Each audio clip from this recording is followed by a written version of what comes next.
Good morning, dear colleagues, ladies and gentlemen, your excellencies. My name is Lara Delgado, and it's an honor for me as the president of the UPR working group to officially welcome you to this year's session of the Universal Periodic Review. This session is now open. Today, we'll welcome Mohammed Kahir from the UPR branch. Thank you very much for being here with us today. It's a great honor to us all to have you here. This cycle of the UPR provides us with the opportunity to take stock of the developments that occurred since the last cycle. This mechanism from the United Nations is a unique process that is centered around cooperative review of the UN member states. The ultimate aim of this mechanism is to improve the human rights situations in all countries and address human rights violation, whatever they may occur. 6 states will be reviewed today: the Republic of Armenia, the Republic of El Salvador, the Republic of Kenya during this morning session, and the Republic of the Maldives, the Kingdom of Spain, and the Republic of Turkey in the afternoon. All states under review will have the opportunity to engage in interactive dialogues with the recommending states. I extend my sincere apologies in advance for any mispronunciations of your names. I will now give the floor to Madam Vice President Fiorella Gomez to go over the working group guidelines.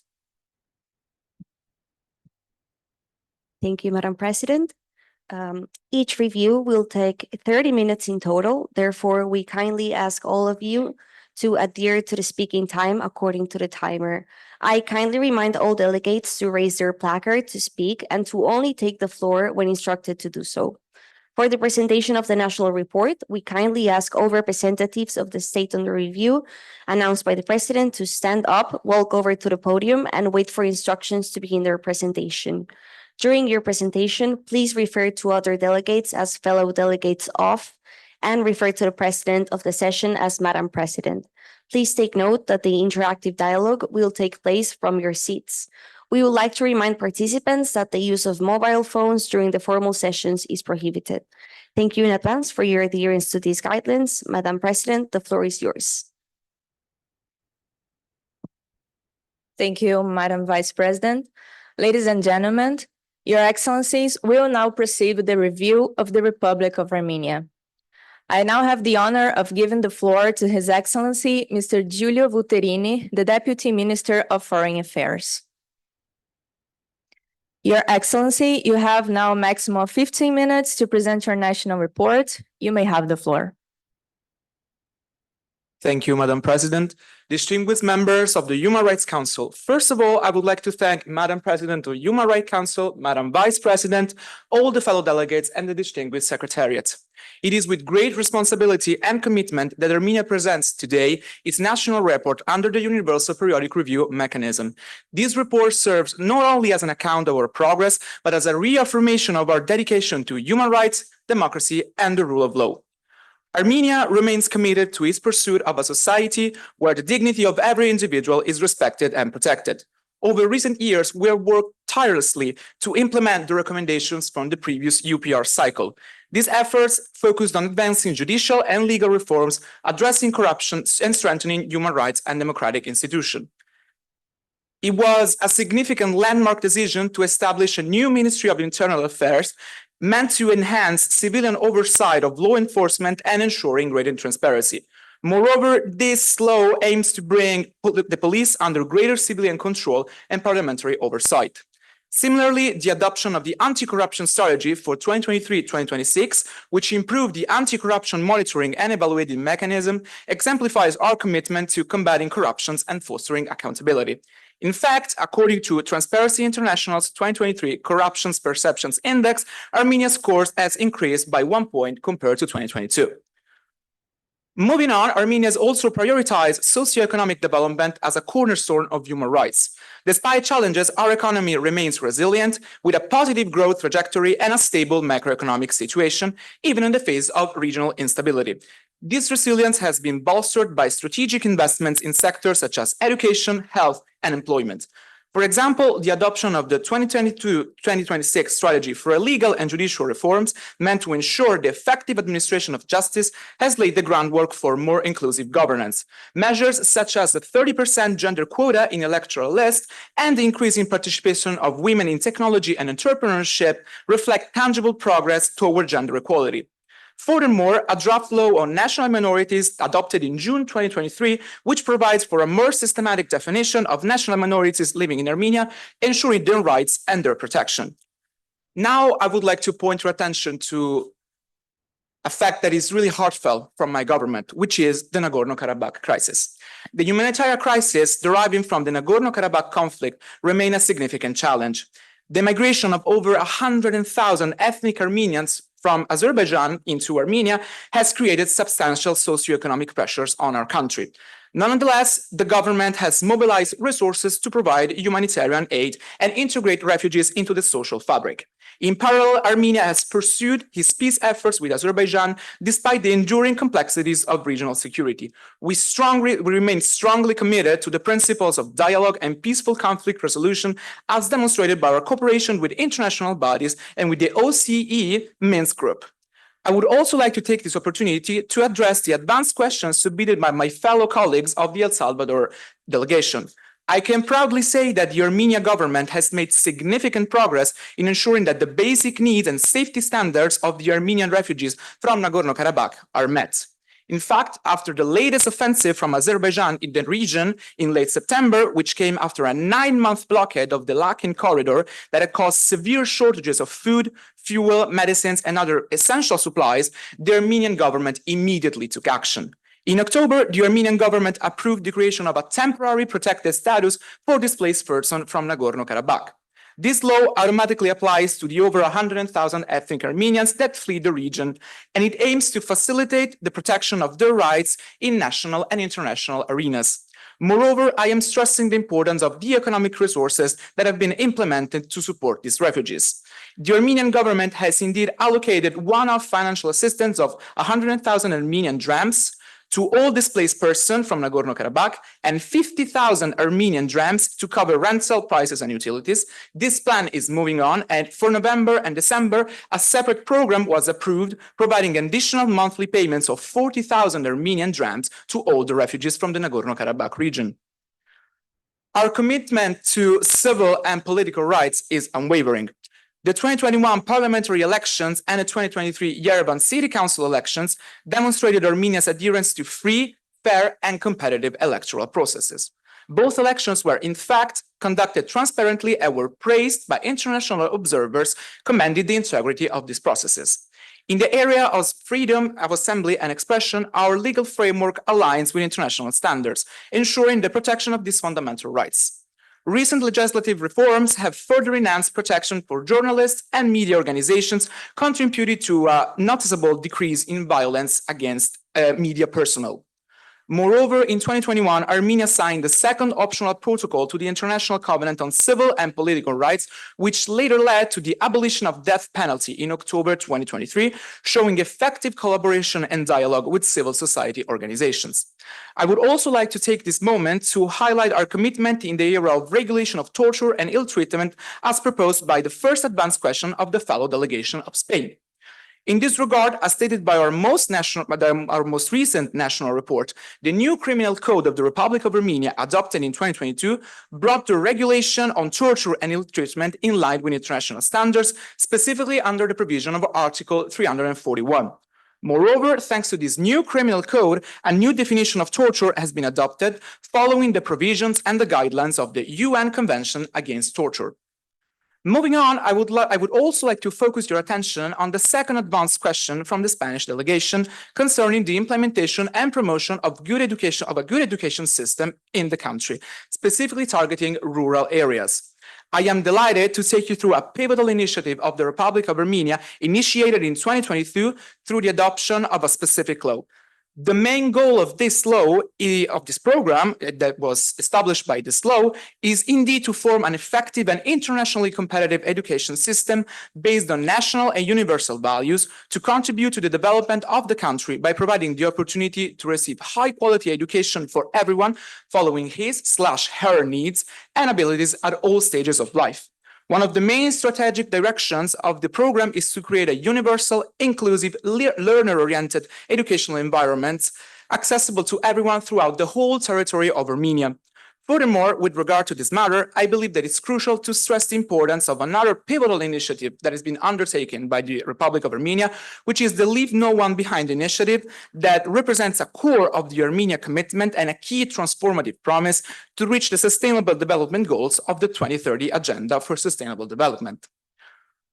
Moving on to a different field, which is the protection of vulnerable groups, Armenia has also made significant progress in safeguarding the rights of vulnerable groups, including women, children, people with disabilities, and national minorities.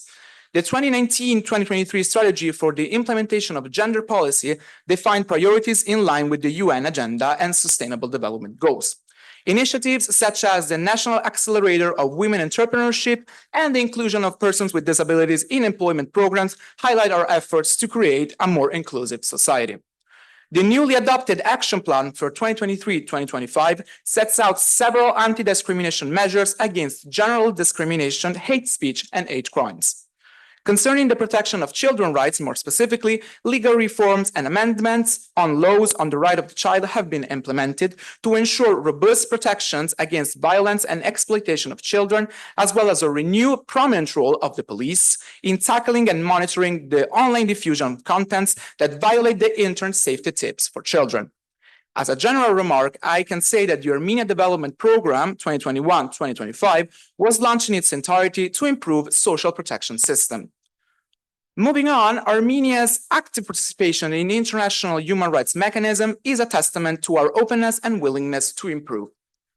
We have ratified several key international instruments, including the optional protocol to the Convention on the Rights of the Person with Disabilities to create conditions of equal opportunities, and the Lanzarote Convention on the Protection of Children against Sexual Exploitation and Sexual Abuses. Additionally, we have worked closely with civil society organizations and international bodies to ensure transparency and inclusivity in our policymaking processes. Moving on to the conclusion, I would also like to point your attentions to the challenges that are in very much need of international attention. While we take pride of our progress, we also want to really focus your attention on the challenges that demand collective action. The blockade of the Lakin corridor in September 2023, which was the only remaining road linking the Nagorno-Karabakh region with Armenia and the rest of the world, has exacerbated the humanitarian situation in the region, depriving many ethnic Armenians of their basic necessities. This crisis underscores the need for a unified global response to uphold human rights and human rights principles. Moreover, the continued dissemination of anti-Armenian sentiment and the glorification of violence against Armenians in the neighboring country of Azerbaijan via media and by indoctrination in public schools of children remain deeply concerning and could lead to future gross human rights abuses. Thus, as stressed by the UN Secretary General in 2019, it is still crucial to implement a comprehensive strategy to fight hate speech, to develop a cooperative peace discussion framework, ensure respect for the dignity of everybody's rights. In conclusion, distinguished members of the Human Rights Council, Armenia remains resolutely committed to the principle of the Universal Declaration of Human Rights and the United Nations Charter. Through this report, we seek to demonstrate our progress, share our challenges, and reaffirm our dedication to advancing the rights and freedoms of all. The Republic of Armenia also plays an active role in international fight against genocide and other mass atrocities, having initiated and organized global forums against the crime of genocide, respectively in 2015, 2016, 2018, and later on in 2022. We look forward to engaging in a constructive dialogue with all the fellow delegates that are here today and exploring pathways to address our shared challenges. Together, let us continue working toward a world where human rights are not only respected, but celebrated as well. Madam President, Madam Vice President, esteemed Secretariat, fellow delegates, and distinguished excellencies, thank you for your attention.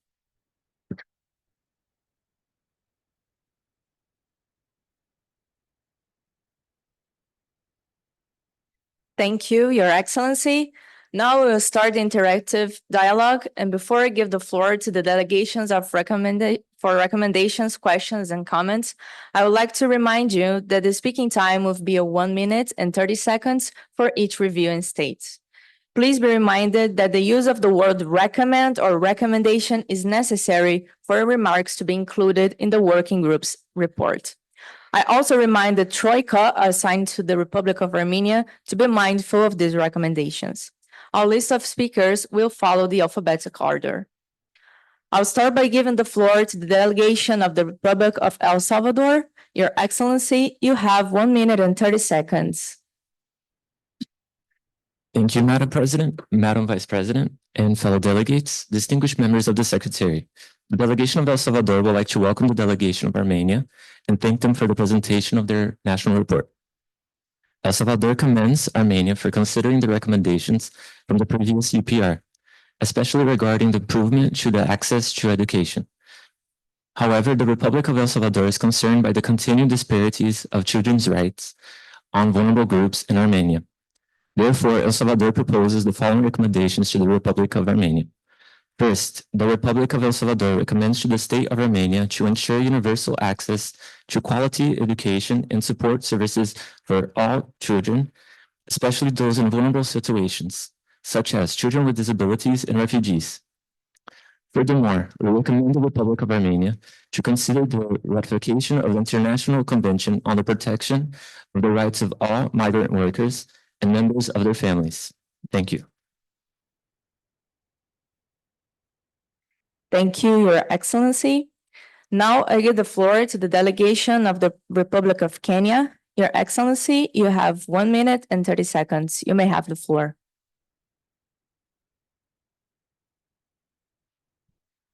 Thank you, Madam President. Thank you, fellow delegates. Kenya welcomes the delegation of Armenia and thanks them for the presentation of their report. Kenya appreciates Armenia's initiatives to strengthen anti-corruption institutions and employment policies.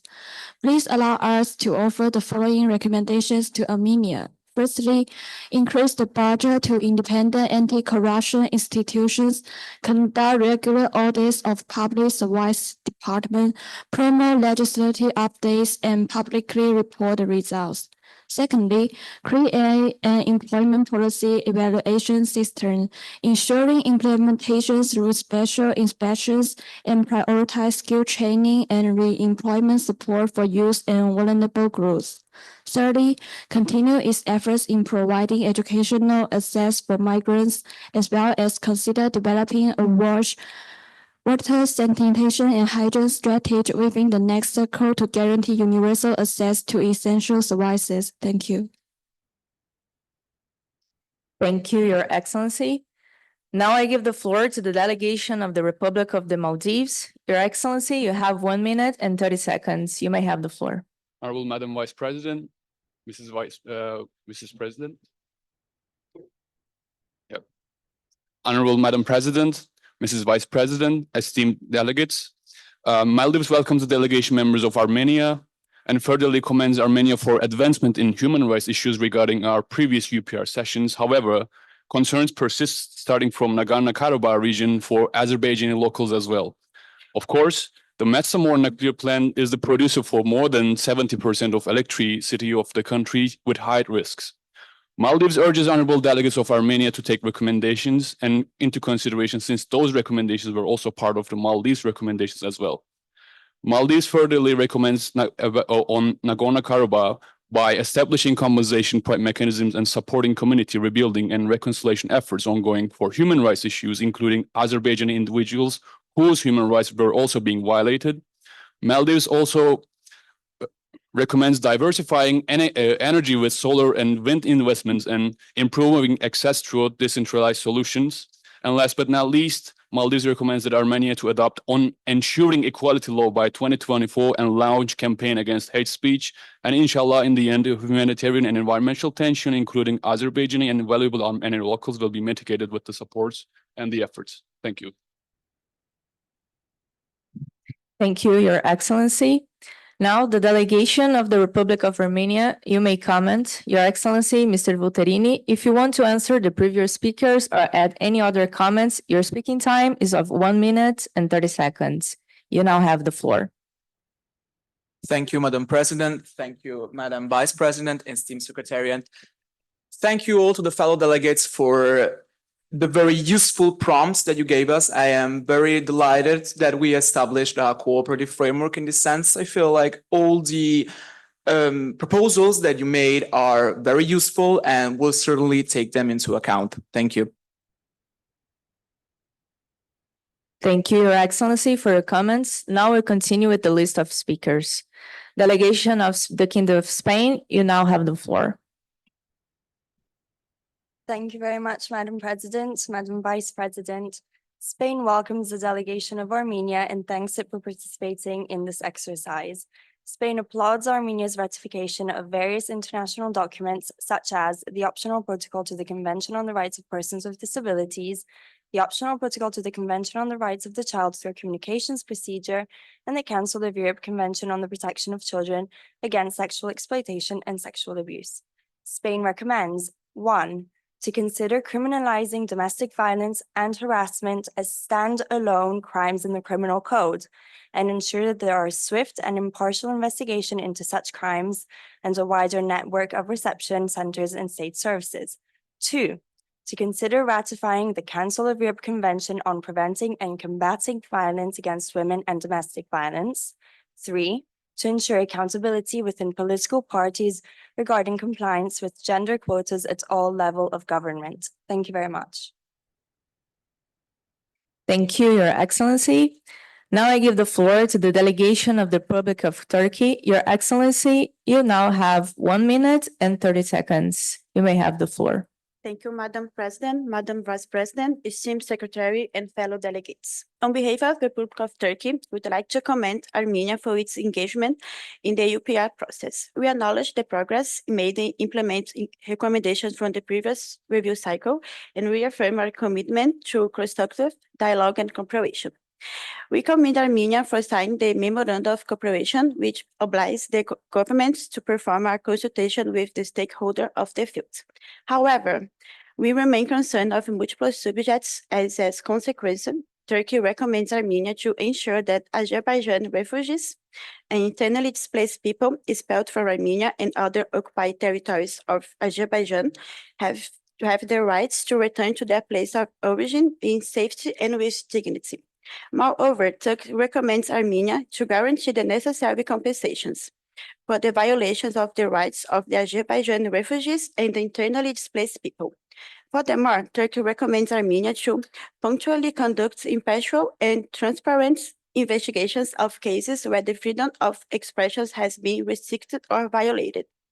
What is more, Turkey recommends Armenia to establish and implement a juvenile justice system that meets the requirements of international standards in raising and ensuring the protection of the rights of the children. Thank you. Thank you, Your Excellency. The delegation of the Republic of Armenia, you have now 1 minute and 30 seconds to respond to previous comments or add any and to make your final remarks. Your Excellency, Mr. Volterini, you now have the floor. Thank you, Madam President. Thank you, Madam Vice President, esteemed Secretariat, and fellow delegates. Following on to what I just said, I really thank you all for the contributions that you made, especially the Republic of Turkey for the very rich set of proposals that they gave us. Those are very, very useful prompts, and some of them are already like ratified laws in our national reports. So we definitely took these priorities into account, and we are definitely going to work on that. And I want to reiterate my thankfulness for all of your contributions to our state. Thank you very much. Thank you, Your Excellency, ladies and gentlemen. I would like to especially thank the delegation of the Republic of Armenia for your presentation of the national report and your engagement in this interactive dialogue. The report of the review will be prepared by the members assigned to the assigned Troika.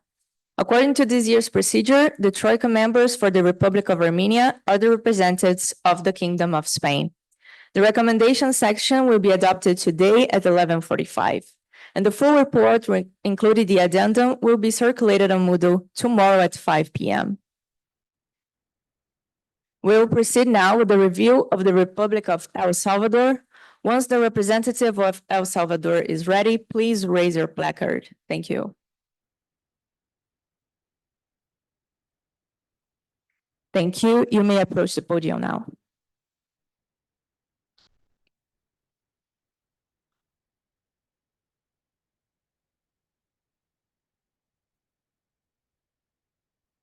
I now give the floor to Her Excellency, Ms. Fernanda Salas, the Vice Minister of Foreign Affairs of the Republic of El Salvador.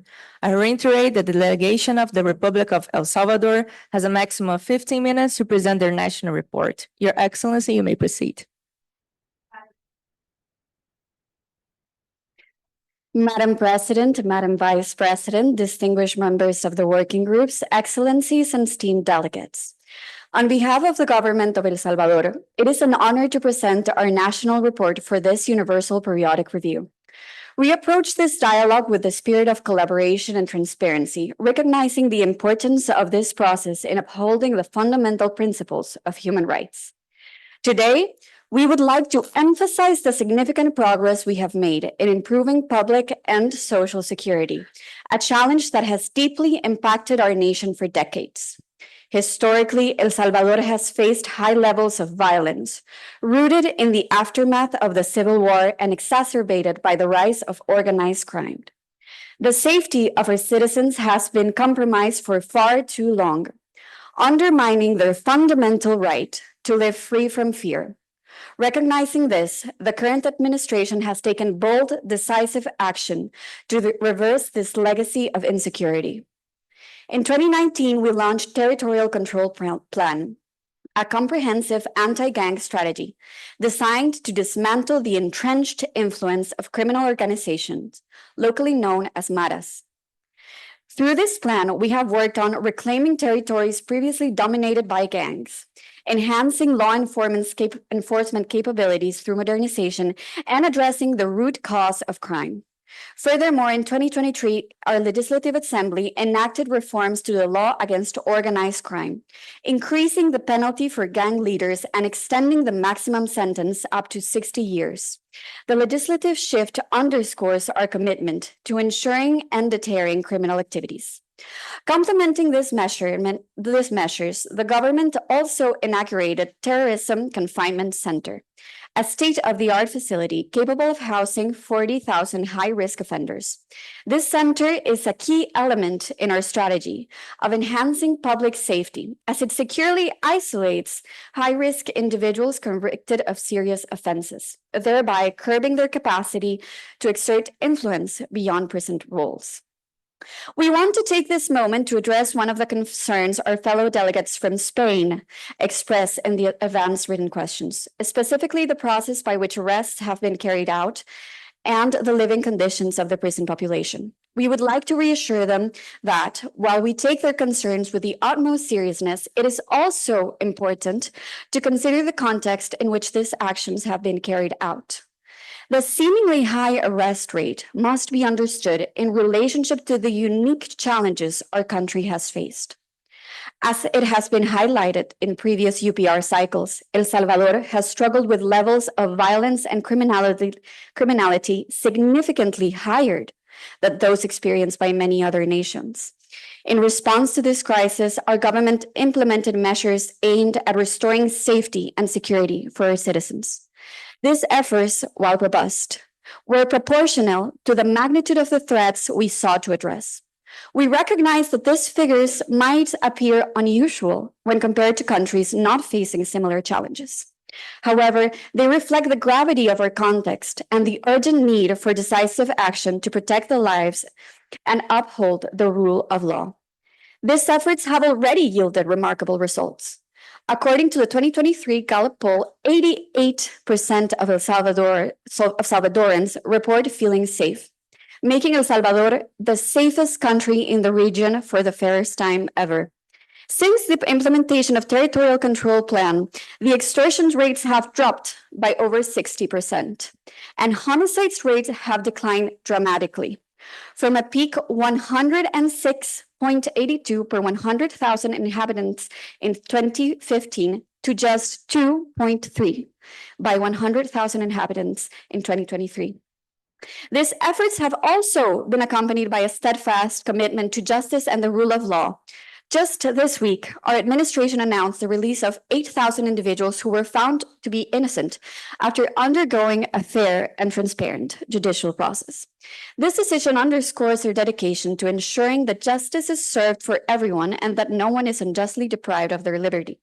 It reflects our firm resolve to balance the collective rights of peace and safety and the individual rights of freedom and protection from arbitrary arrests.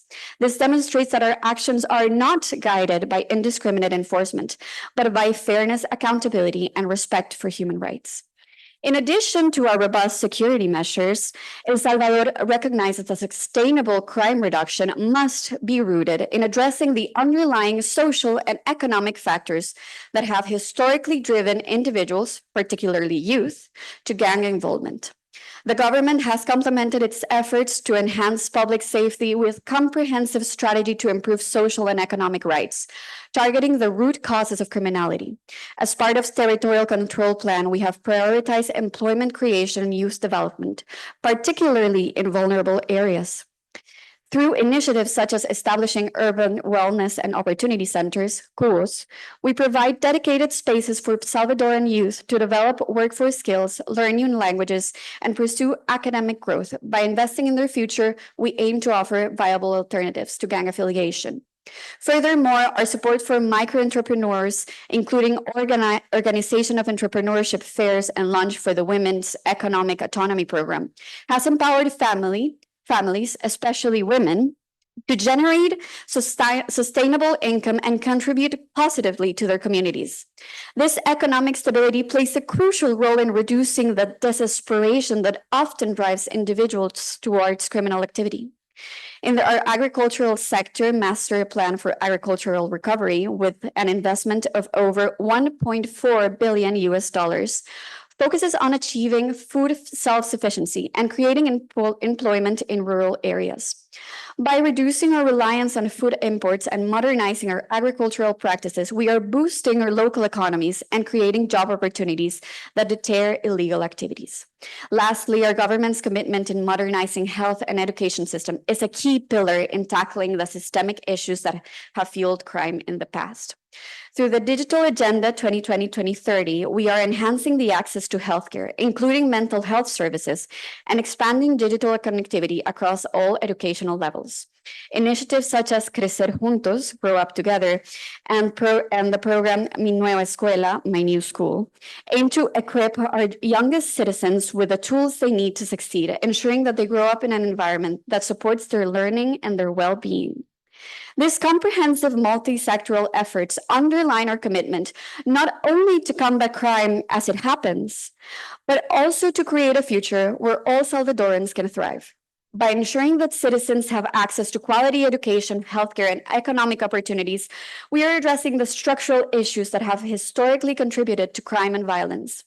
We believe that when people see their government working for them, when they have hope for a better future, the appeal of criminal organizations diminishes. Moreover, El Salvador is resolute in its commitment to advancing civil protections, promoting equality, and eliminating discrimination, particularly for vulnerable groups. Since the last review, we have implemented a series of legal and policy measures designed to create a more inclusive society, addressing the rights and needs of persons with disability, women, and children. Especially, El Salvador has made significant strides in enhancing women's rights and combating gender-based violence. The comprehensive special law for a life free of violence for women, LEIV, remains a cornerstone of our legislative framework. Recent amendments in the Criminal Procedural Code, including the introduction of Article 58A, emphasize our commitment to ensuring justice for femicide victims by preventing judicial deadlines to expire for this crime.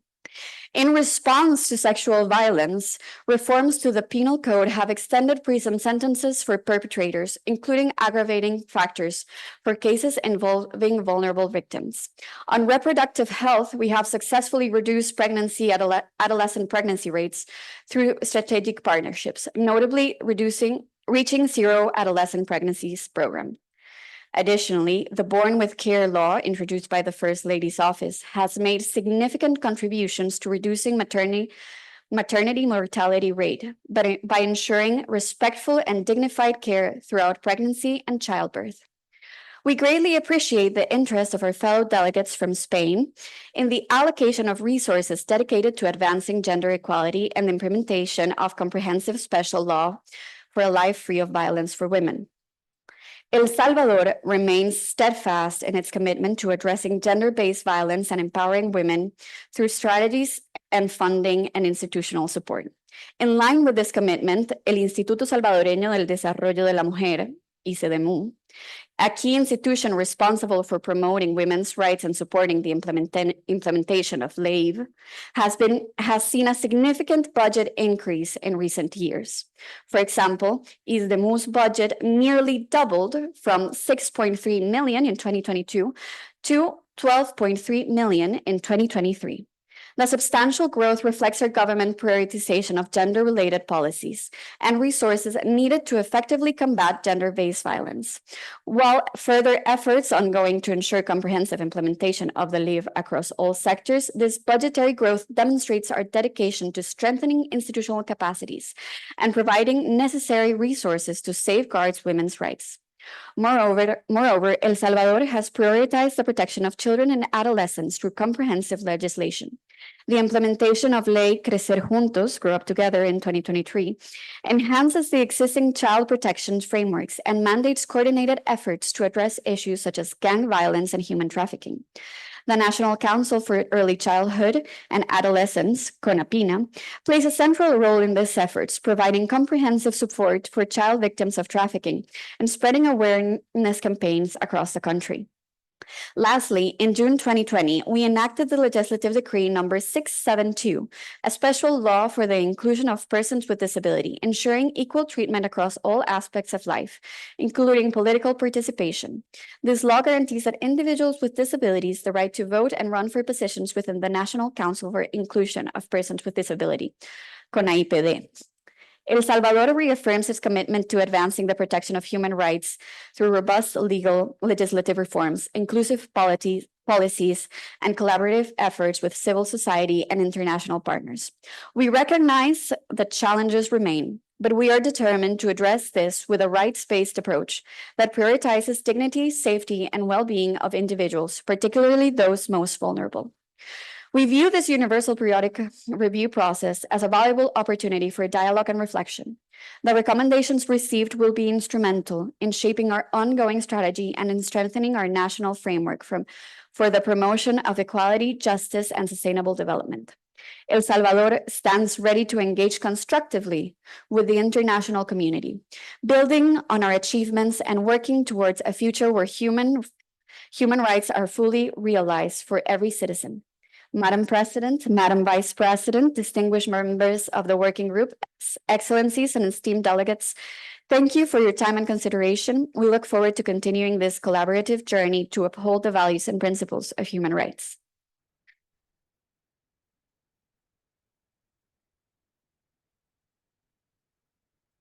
Thank you, Your Excellency. Now we will start the interactive dialogue. Before I give the floor to the delegations for recommendations, questions, and comments, I would like to remind that the speaking time will be of 1 minute and 30 seconds for each reviewing state. Please be reminded to use the word recommend or recommendation so it's necessary for your remarks to be included in the work grouping report. I also remind the Troika assigned to the Republic of El Salvador to be mindful of these recommendations. Our list of speakers will follow the alphabetic order. I start by giving the floor to the delegation of the Republic of Armenia. Your Excellency, you now have 1 minute and 30 seconds. You may proceed. Honorable Madam President of the Human Rights Council, Madam Vice President and Secretary, distinguished representative of the states, I want to thank the delegation of El Salvador for their national report. As the Republic of Armenia, we don't have any recommendation to advance. Thank you for the attention. Thank you, Your Excellency. Now I give the floor to the delegation of Republic of Kenya. Your Excellency, you have 1 minute and 30 seconds. You may proceed. Thank you, Madam President. Thank you, fellow delegates. Kenya welcomes the delegation of El Salvador and thanks them for the presentation of their report. Kenya commends El Salvador for the improvements in the national human rights monitoring and reporting mechanisms. Please allow us to offer the following recommendations to El Salvador. Firstly, establish a working group specifically responsible for implementing transitional justice to investigate violations during the Civil War and formulate a national comprehensive compensation program to redress harm caused to victims. Secondly, according to the Convention Against Torture and Other Cruel, Inhuman, or Degrading Treatment or Punishment, prioritize solutions to prison overcrowding, increase budgets for prison expansion, and ensure food supply. Thirdly, comprehensively review cases of unlawful detention during states of emergency and establish reporting and victim assistance mechanisms. Thank you. Thank you, Your Excellency. Before we proceed, I would like to ask the remaining delegates to stand up and make your comments, please. Now I'll give the floor to the delegation of the Republic of Maldives. Your Excellency, your time is of 1 minute and 30 seconds. You may proceed. Thank you, Madam President, Madam Vice President, Honorable Secretariat, and esteemed delegates.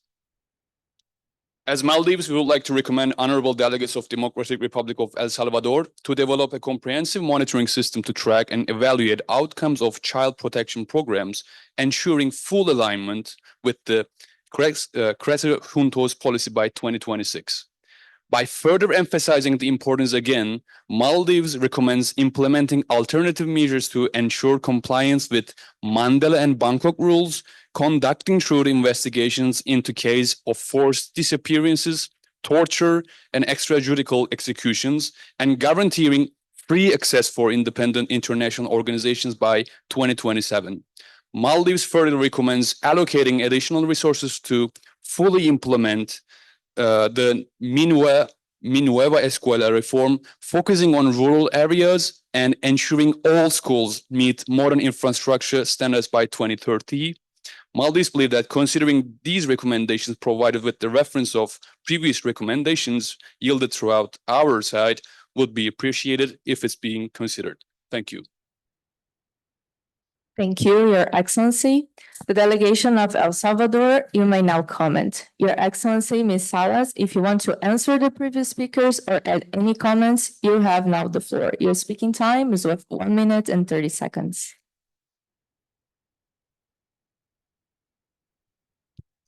Thank you, distinguished delegates, for your thoughtful recommendations. We deeply value the constructive dialogue and the collaboration spirit that defines this process. Your input reflects shared aspirations for advancing human rights, and we commit to carefully analyzing each suggestion in alignment with our national priorities and capacities. Thank you. Thank you, Your Excellency. Now we will continue with the list of speakers. Delegation of the Kingdom of Spain, you may have the floor. Thank you very much, Madam President, Madam Vice President. Spain would like to extend a warm welcome to the delegation of El Salvador and thanks it for their participation in this exercise. Spain congratulates El Salvador for making significant strides in lowering its historically high violent crime rates, a development that has contributed to improving public safety and stability across communities.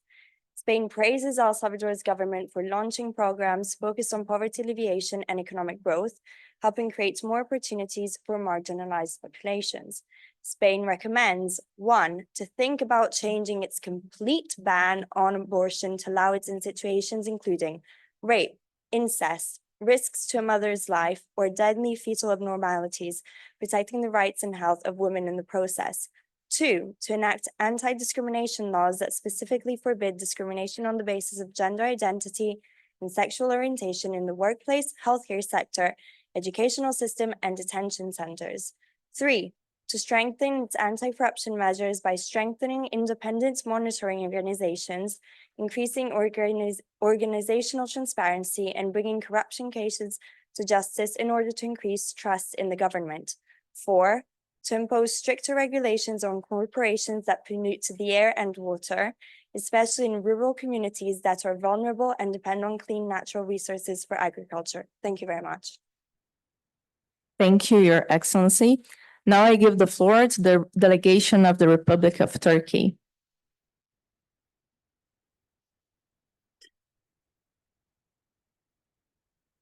Thank you, Madam President, Madam Vice President, esteemed Secretary, and fellow delegates. On behalf of the Republic of Turkey, I would like to commend El Salvador for its engagement in the UPR process. We acknowledge the progress made in implementing recommendations from the previous review cycle and reaffirm our commitment to constructive dialogue and cooperation. We commend El Salvador for updating the Criminal Procedure Code with the fundamental objective of preventing judicial deadlines from expiring in feminicide cases. However, we remain concerned about the women's current situation, as a consequence, Turkey recommends El Salvador to further embrace the implementation of empowerment programs related to the economy sector to help reduce financial barriers and promote the economy inclusion of women. Furthermore, Turkey recommends El Salvador to improve access to quality healthcare service for women facing socioeconomic challenges, especially those in rural areas, to address the existing disparities in healthcare access. In conclusion, Turkey recommends El Salvador to consider revising the existing legislation on abortion, allowing for legal exceptions in specific cases such as incest, rape, fatal impairments, and situations where the mother's life or health is at risk. Thank you. Thank you, Your Excellency. The delegation of the Republic of El Salvador, you have 1 minute and 30 seconds to respond to previous comments and to make your final remarks. Your Excellency, Ms. Fernanda Salas, you may have the floor. We extend our gratitude to all delegations for their valuable contributions during this session. The recommendations presented demonstrate a collective commitment to strengthening human rights globally, and we appreciate the diverse perspectives shared. Each recommendation enshrines this review process, and we assure you of our intention to consider them with the seriousness they deserve. Thank you. Thank you to the delegation of the Republic of El Salvador for your final remarks. Thank you, Your Excellencies, ladies and gentlemen. I would like to especially thank the Republic of El Salvador for the presentation of their national report and their engagement in this interactive dialogue. The report of the review will be prepared by the members of the assigned Troika. According to this year's procedure, the Troika members for the Republic of El Salvador are the representatives of the Republic of Turkey. The recommendation section will be adopted today at 12:10 p.m. The full report, including the addendum, will be circulated on Moodle tomorrow at 5 p.m. I would like now to proceed with the review of the Republic of Kenya. Once the representative of Republic of Kenya is ready, please raise your placard. Thank you. You may approach the podium now. And I'll give the floor to Her Excellency Niyam, General Prosecutor of the Department of Justice of Kenya. I should recall the delegation of Republic of Kenya has a maximum of 15 minutes to present the national report. Ms. Yan, you may have the floor now. Okay, thank you, Madam President, Madam Vice President, members of the Secretariat, distinguished representative of member states. I'm the General Prosecutor of the Department of Justice of Kenya. I'm deeply honored to present our fourth cycle Universal Priority Review reports on behalf of our government and delegation. I appreciate the opportunity for dialogue with the UPR Working Group on Kenya's human rights progress since our last review. First of all, we sincerely thank the organizer of the University Review for their gracious hospitality and exceptional supports. Guided by a commitment to inclusivity and transparency, Kenya has taken an interdepartmental and highly consultative approach in the creation of these reports. Background reports and surveys from ministries, departments, NGOs, judiciary and human rights institutions were utilized as resources in the preparation of these projects.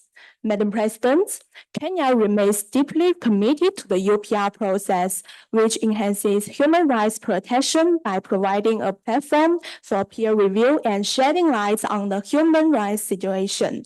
Through the UPR, Kenya has made significant improvements in various sectors of human rights. In the 2020 UPR, Kenya supported 192 of 252 recommendations. We continue to implement these recommendations, recognizing their importance for our people and reaffirming our commitment to international human rights obligations.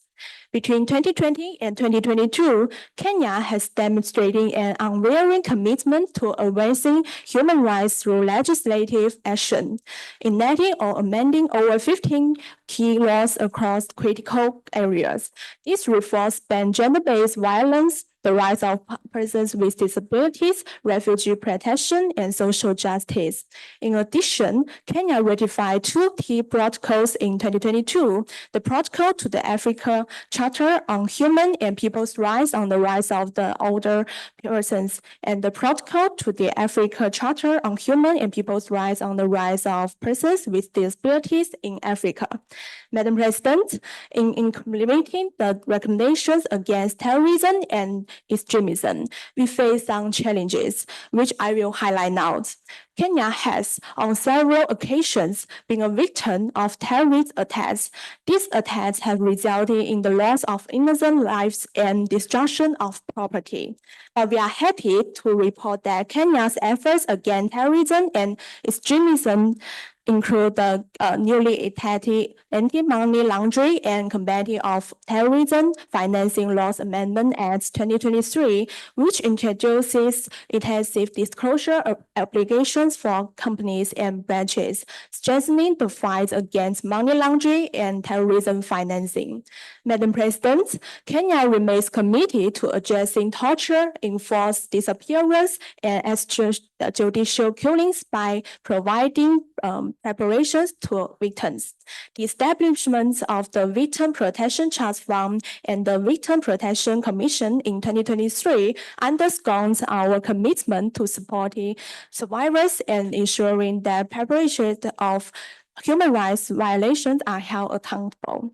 In this regard, the Independent Policy Oversight Authority monitors police conducts the Director of Public Prosecutions ensures that cases of human rights violations are investigated and prosecuted without delay.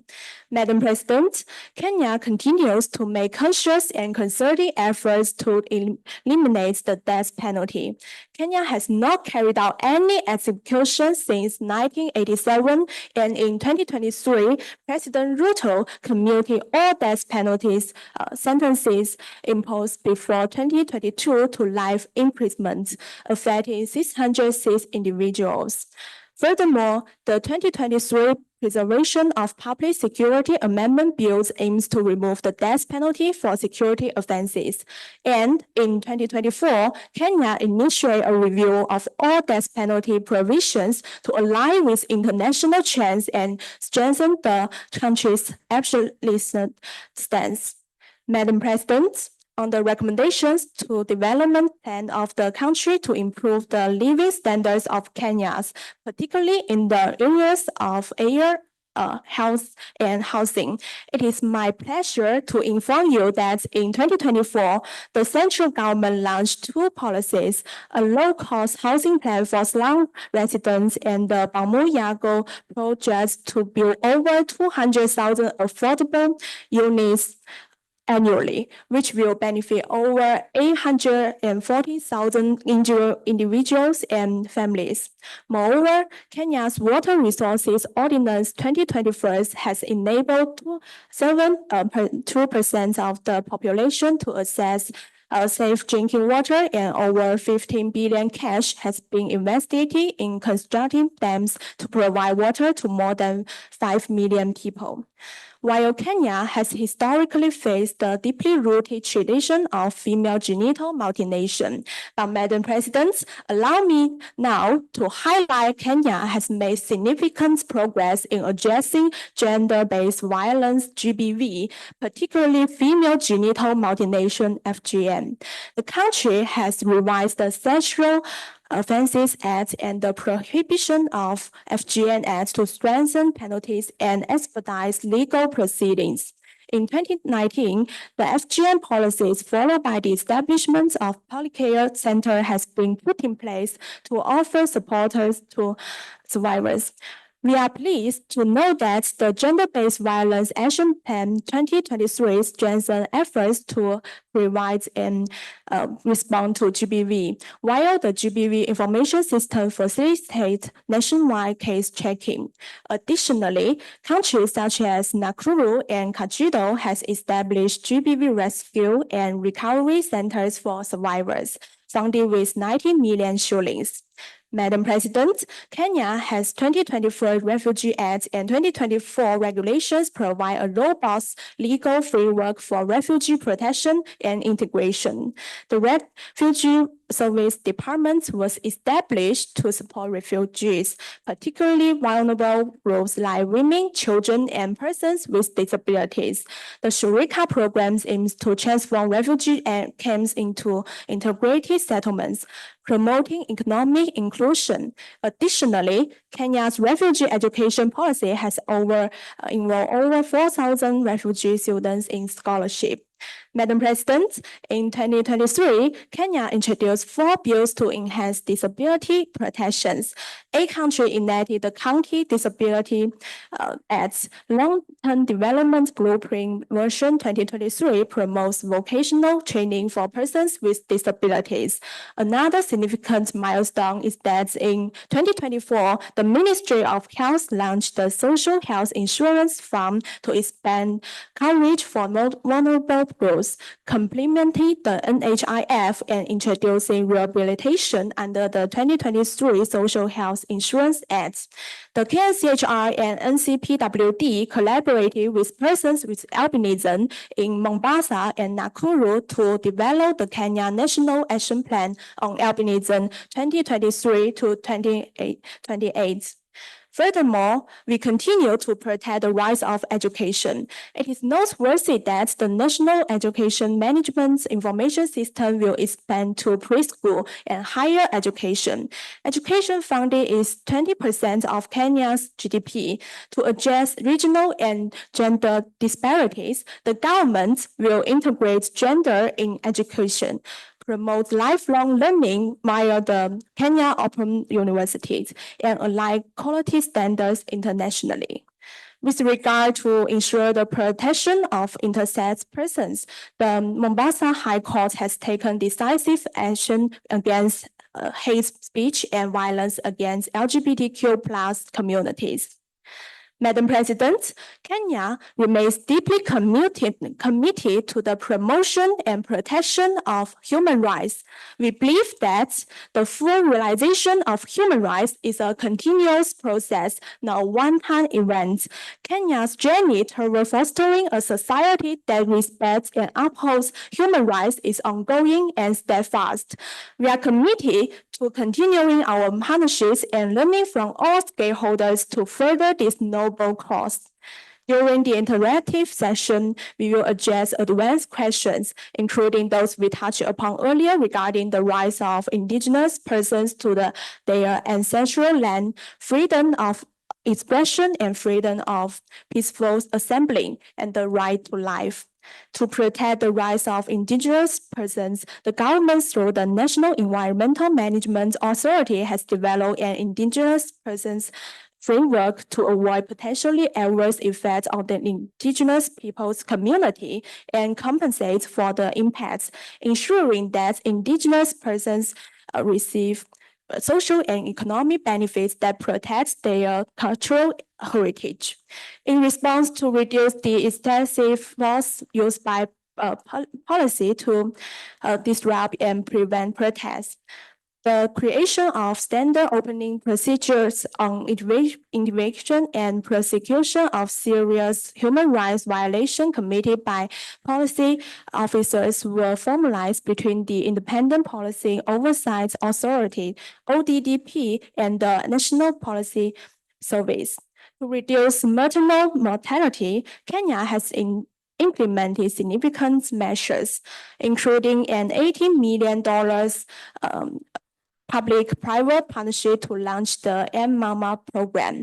This mobile platform enhances emergency referrals and ensures rapid transportation for pregnant women and newborns facing complications, reducing delays in accessing critical care.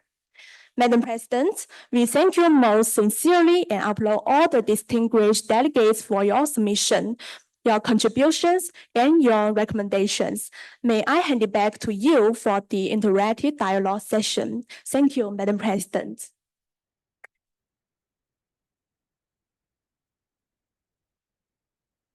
Thank you, Your Excellency. Now we will start the interactive dialogue. Before I give the floor to the delegations for recommendations, questions, and comments, I would like to remind you that the speaking time will be of 1 minute and 30 seconds for each reviewing state. Please be reminded to use the word recommend or recommendation to be noted in the to be included in the working group report. I also remind the Troika assigned to the Republic of Kenya to be mindful of these recommendations. Our list of speakers will follow the alphabetical order. I start by giving the floor to the delegation of the Republic of Armenia. Your Excellency, you have now 1 minute and 30 seconds. Honorable Madam President of the Human Rights Council, Madam Vice President and Secretary, distinguished representative of the states, on the behalf of the Republic of Armenia, we are pleased to know that the government of Kenya has partially implemented the principles of the optional protocol regarding the defense of children's rights in its national judicial system. Despite these innovations in the justice system, we further recommend the direct ratification of the optional protocol to the Convention on the Rights of the Child, following the recommendation we made during the previous cycle to strengthen Kenya's position in protecting children's rights. Regarding the latter, we also recommend the guarantee of children access to basic livestock resources, such as safe drinking water, through the implementation of an accessible water system for all individuals. Additionally, we recommend Kenya to ratify the Convention on the Prevention and Punishment of the Crime of Genocide, a violation of human rights which still concerns our past and our present closely. Thank you for your attention. Thank you, Your Excellency. Now I give the floor to the delegation of Republic of El Salvador. Your Excellency, you have 1 minute and 30 seconds. You have the floor. Thank you, Madam President, Madam Vice President, fellow delegates, distinguished members of the Secretary. The delegation of El Salvador would like to welcome the delegation of Kenya and thank them for the presentation of their national report. The Republic of El Salvador would like to present its concerns regarding the persisting existence of child marriage, recognizing the importance for implementation of the National Action Plan to end child marriage. The government of El Salvador proposes the following recommendations to the Republic of Kenya. First, El Salvador recommends to Kenya to undertake concrete actions towards the ratification of the optional protocol to the Convention on the Rights of the Child, on the sale of children, child prostitution, and child pornography. Additionally, we recommend that the Republic of Kenya strengthens the promotion of quality education and the public health system to ensure access to quality services for all, prioritizing marginalized groups and addressing regional inequalities. Thank you. Thank you, Your Excellency. Now I give the floor to the delegation of the Republic of the Maldives. Your Excellency, you have the floor. Thank you, Madam President, Madam Vice President, honorable members of the Secretariat and esteemed delegates. On behalf of the Maldives, commending the Republic of Kenya for continued commitment to the Universal Periodic Review process and the strides has been made in enhancing human rights within its jurisdiction. In particular, Troika Alliance will made between Kenya and Maldives will encourage the commitment to sustainable development throughout gender and humanitarian concerns. In these occasions, on female genital mutilation, Maldives recommends the expansion of community-based initiatives and training programs, emphasizing education for local leaders and health workers to fully eradicate this occasion by 2030. On gender-based violence, Maldives further recommends increasing the operational capacity of polycare centers to cover all countries and ensuring the full implementation of GBV action plan through increased funding and training of law enforcement. And last but not least, Maldives recommends scaling up the implementation of the Affordable Housing Act with a focused equitable resource allocation to underserved regions, ensuring housing availability and for marginalized groups. Inshallah, these constructive recommendations will further Kenya's efforts to meet its human rights obligations and ensuring the dignity and well-being of all citizens. Thank you. Thank you, Your Excellency. The delegation of the Republic of Kenya may now comment. Your Excellency, Ms. Young, if you want to answer the previous speakers or add any comments, you may have the floor. Your speaking time is of 1 minute and 30 seconds. Thank you, Madam President. We appreciate the constructive recommendations provided by the distinguished delegates. The recommendation is consistent with Kenya's ongoing efforts regarding the issue of acceding to tragedies. The ratification process for charities protocols must comply with the standards and procedures stipulated in the Constitution and the Strategy Making and Ratification Act of 2021. Furthermore, as ratified strategies will become Kenya law, the government must ensure that all the implementation mechanisms are in place to effectively fulfill the human rights instruments. Thank you. Thank you, Your Excellency, for your comments. Now we'll continue with the list of speakers. Now I give the floor to the delegation of the Kingdom of Spain. Your Excellency, you have now 1 minute and 30 seconds. You may have the floor. Thank you very much, Madam President, Madam Vice President. Spain would like to extend a warm welcome to the delegation of Kenya and thanks it for its participation in this exercise. Spain recommends 1. To consider fully abolishing the death penalty and ratifying the second optional protocol to the International Covenant on Civil and Political Rights aiming at the abolition of the death penalty. 2. To continue carrying out the strategy implemented for the eradication of female genital mutilation and forced child marriage. 3. To ensure accessible healthcare to all women, implement active strategies to raise awareness and prevent the spread of HIV, emphasizing the importance of reproductive health. 4. To ensure legal recognition to intersex persons and their rights. Thank you very much. Thank you, Your Excellency. Now I give the floor to the delegation of the Republic of Turkey. Your Excellency, you now have 1 minute and 30 seconds. You may have the floor. Thank you, Madam President, Madam Vice President, esteemed Secretary, and fellow delegates. On behalf of the Republic of Turkey, I would like to commend Kenya for its engagement in the UPR review. We commend Kenya for establishing the Refugee Service Department, which had great outcomes. However, we have concerns about multiple topics. As a consequence, Turkey recommends Kenya to enhance and introduce legal and administrative measures in order to safeguard refugees' freedom of movement and human dignity rights. Moreover, Turkey recommends Kenya to perform a rapid review of criminal penalties imposed on journalists. What is more, we recommend Kenya to enhance the alignment of laws governing NGOs with the fundamental rights to freedom of expression and association, ensuring the repeal of restrictions that limit their access to foreign funds. In conclusion, we strongly recommend the ratification of the optional protocol of the Convention on the Right of the Children to strengthen and harmonize the existing national laws and policies. Thank you.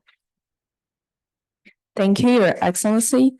To the delegation of the Republic of Kenya, you have now 1 minute and 30 seconds to respond to the previous comments and to make your final remarks. Your Excellency, Ms. Young, you may have the floor.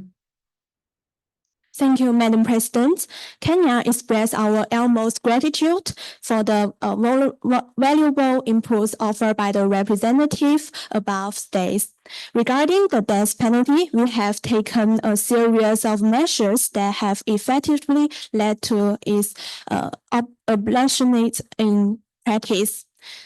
Okay, Madam President, in conclusion, we will ensure that the protection of human rights remains a central priority of our government and continue to strengthen our legal frameworks and work collaboratively with civil society and the international community to realize the full protection of human rights for all citizens. We thank you. Thank you, Your Excellency, for your final remarks. I would like to especially thank the Republic of Kenya for the presentation of their national report and their engagement in the interactive dialogue. The report of the review will be prepared by the members of the assigned Troika. According to this year's procedure, the Troika members for the Republic of Kenya are the representatives of the Republic of the Maldives. The recommendation section will be adopted today at 12:35 p.m.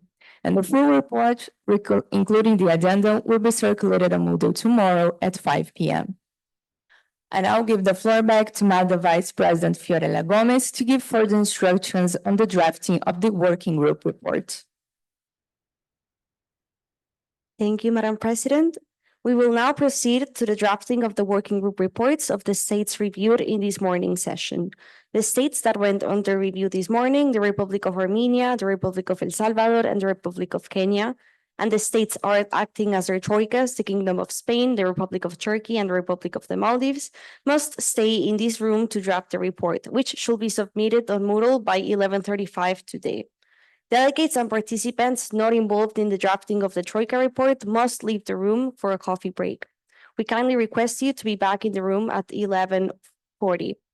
The adoption of the recommendation sections of the working group reports will begin at 11:45. We kindly ask you to avoid delays. Thank you. Madam President, you may now have the floor.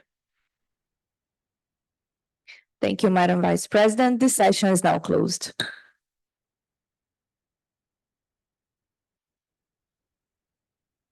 Privilege to welcome you to the adoption of the recommendation section of the report on the UPR of the Republic of Armenia, the Republic of El Salvador, and the Republic of Kenya.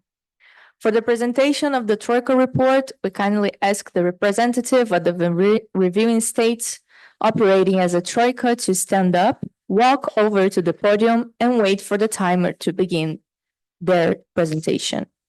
Before proceeding, we remind you to please respect your pre-assigned roles.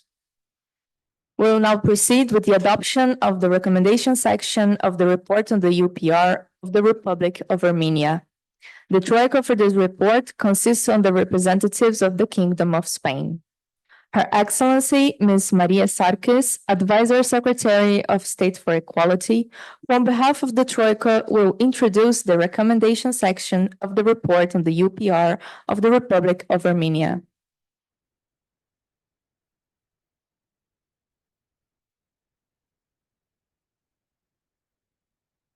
Your Excellency, you have 5 minutes.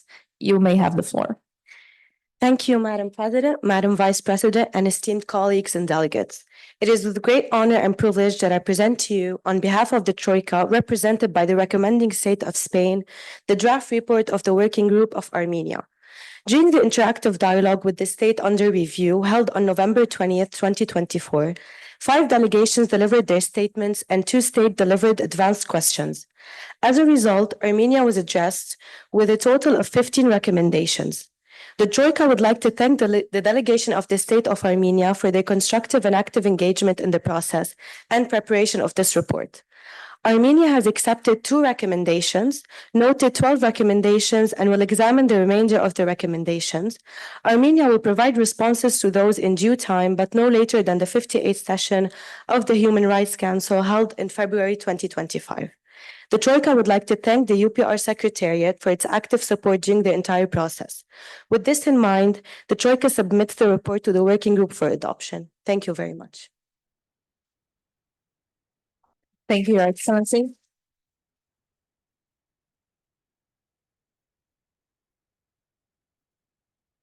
Before adopting the recommendation section, I would like to remind you that any comments on the recommendation section need to be made from the floor now. Delegates who want to make comments can raise their placard now. Are there any comments?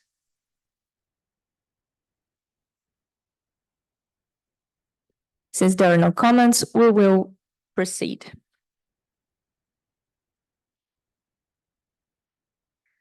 I now propose that the working group adopts the recommendation section on the report of the UPR of the Republic of Armenia. Are there any objections? I see none. The recommendation section of the report is adopted.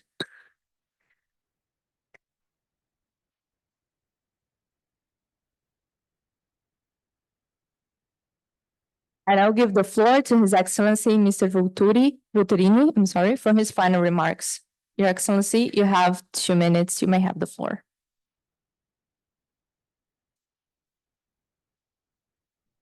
Thank you, Madam President, Madam Vice President, distinguished guests, and fellow delegates. I would like to thank you all for the cooperative framework that we were able to establish in this discussion, and would also like to thank the Spanish delegations for the constructive dialogue that we've been able to implement during our Troika session. It is with great pleasure that today we adopted the working group report, and Armenia will work resolutely to implement the recommendations that we accepted, and we'll certainly work further on the recommendations that we see that can be implemented in the time that our fellow delegates from the Spanish delegation indicated. Thank you very much for the attention. Thank you, Your Excellency. Thank you for your participation and the participation of your delegation. We'll proceed with the adoption of the recommendation section of the report on the review of the Republic of El Salvador. Once the Troika of the Republic of El Salvador is ready, please finalize it by raising your placard. Thank you.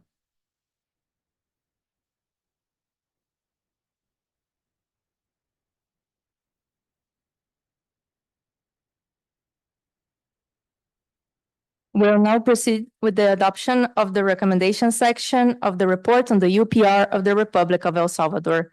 The Troika for this report consists of the representatives of Turkey. Her Excellency Ms. Bianca Machado de Zopa, envoy of the Republic of Turkey to the Human Rights Council, who on behalf of the Troika will introduce the recommendation section of the report of the UPR of El Salvador. Your Excellency, you have 5 minutes. You may have the floor. Thank you, Madam President, Madam Vice President, esteemed Secretary, and fellow delegates. It's with great pleasure that as Troika, representing the state of Turkey, I present the draft of the working group report from El Salvador. Firstly, I would like to thank the Republic of El Salvador for the cooperation during the process. During the working group session, the Republic of El Salvador received 15 recommendations by the fellow delegations.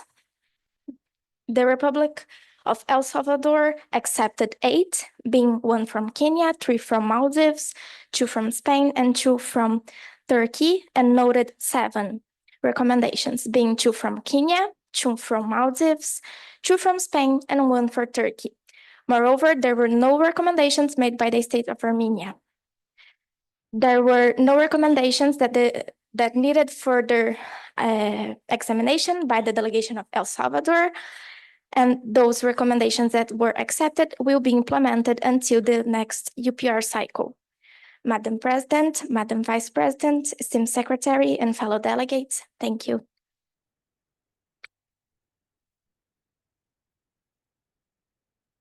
Thank you, Your Excellency, for your presentation and for the work of the Troika. Before adopting the recommendation section, I would like to remind you that any comments on the recommendation section need to be made from the floor. Delegates who want to make comments can raise their placard now. Are there any comments? I see none.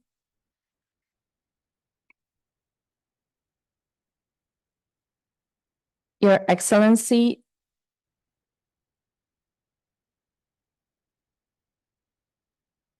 Your Excellency, Ms. Fernanda Salas, you have 1 minute to, I'm sorry, you can wait just a minute.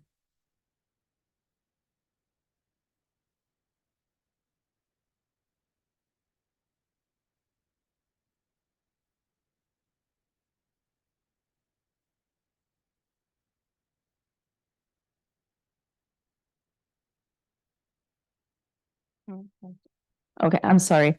I now propose that the working group adopts the recommendation section of the report on the UPR of the Republic of El Salvador. Are there any objections? I see none. The recommendation section of the report is adopted.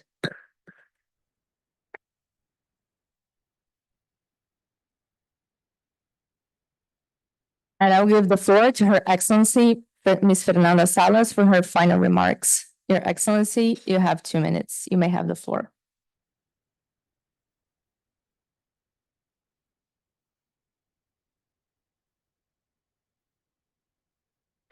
Madam President, Madam Vice President, esteemed delegate, and distinguished members of the working groups, on behalf of the government and the people of El Salvador, I would like to express our heartfelt gratitude for the thoughtful recommendations that have been adopted today. We deeply appreciate the constructive feedback and the collaborative spirit in which these discussions have taken place. El Salvador is committed to advancing human rights and the well-being of all of our citizens, and we recognize the importance of your guidance in helping us achieve these goals. We are fully committed to review and implement these recommendations where possible, while ensuring they are aligned with our national context and our aspirations for a better future.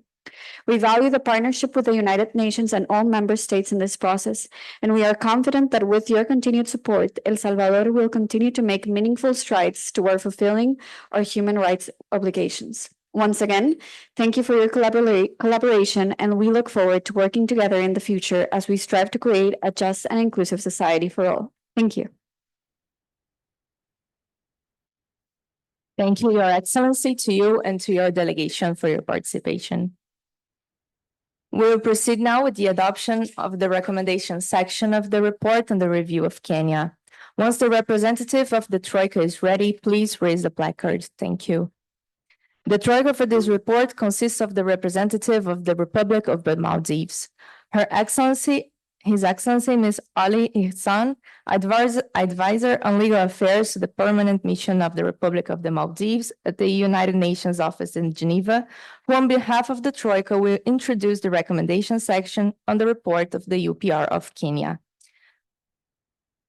Your Excellency, you have 5 minutes. You may approach the podium.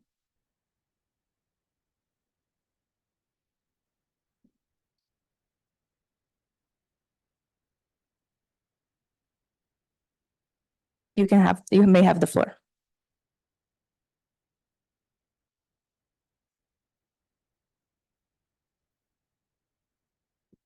Madam President, Madam Vice President, esteemed members of the Secretariat and honorable delegates, it's an honor to declare that our cooperation with Kenya has come to an end with success regarding humanitarian issues.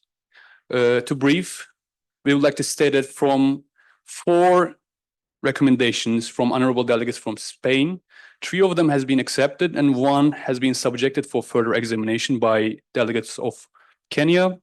We had 5 recommendations from our side, from Maldives, which were being 3 of them accepted and 2 of them have been noted. We had 5 recommendations from honorable delegates of Turkey. 2 of them has been accepted and 3 of them have been noted. We had 3 recommendations from Armenia. 1 of them has been accepted and 2 of them have been noted. And last but not least, we have 2 recommendations from honorable delegates side of Salvador, and both of them have been noted. In general, we would like to underscore the importance of Kenya's commitment to uphold and advancing human rights throughout the various measures aligned with international standards, recommendations, which were emphasized the eradication of harmful practices, the enhancement of the legal and administrative frameworks, and the promotion Of course, the promotion of equitable access to essential resources and services. Particular focus is placed on gender equality, refugee rights, and freedom of expression, and protection of marginalized groups. Additionally, Kenya is encouraged to ratify the key international protocols, reinforce its dedications to address systematic challenges and fostering the inclusive development. And in the end, we believe that these recommendations, after being accepted, rather noted, and for somehow subjected for further examination, it will be helpful and fruitful for our future amendum and the various sessions that we'll be having in front of us. Thank you for your cooperation. Thank you.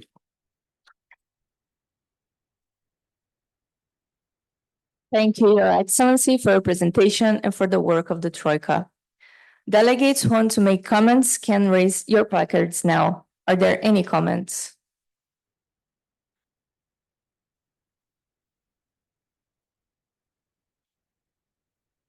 Since there are no comments, I now propose that the working group adopts the recommendation section of the report on the UPR, the Republic of Kenya. Are there any objections?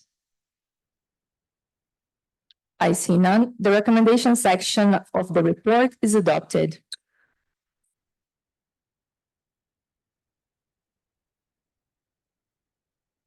And I'll give the floor to Her Excellency, Ms. Nia, for the final remarks. Your Excellency, you have 2 minutes.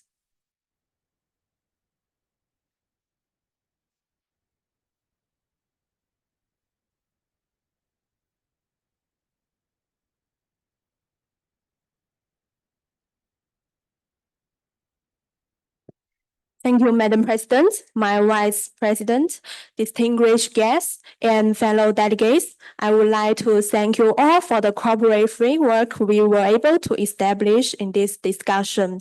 I would like to thank the Maldives delegations for the construction dialogue we've been able to implement during our Troika session.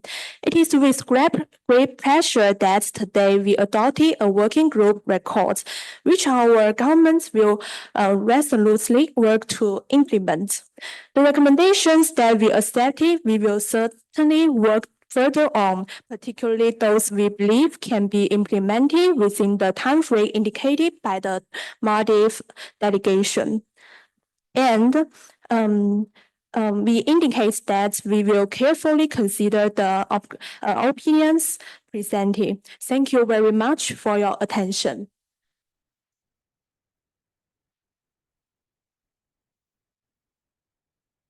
Thank you, Your Excellency, to you and to your delegation for your participation. Thank you all delegates for your engagement in the adoption of the working group report so far. We will now end our morning session and then we'll have a lunch break and we'll reconvene at 2 p.m. I now invite all participants to join us outside for a group picture. And after the picture is taken, we'll come back for the official closing of the session. I shall remind you that the afternoon session consists of the review and adoption of the working group report of the remaining 3 states under review, the Republic of Maldives, the Kingdom of Spain, and the Republic of Turkey.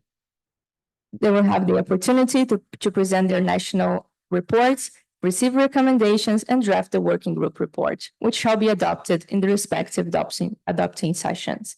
This session is now closed. Thank you.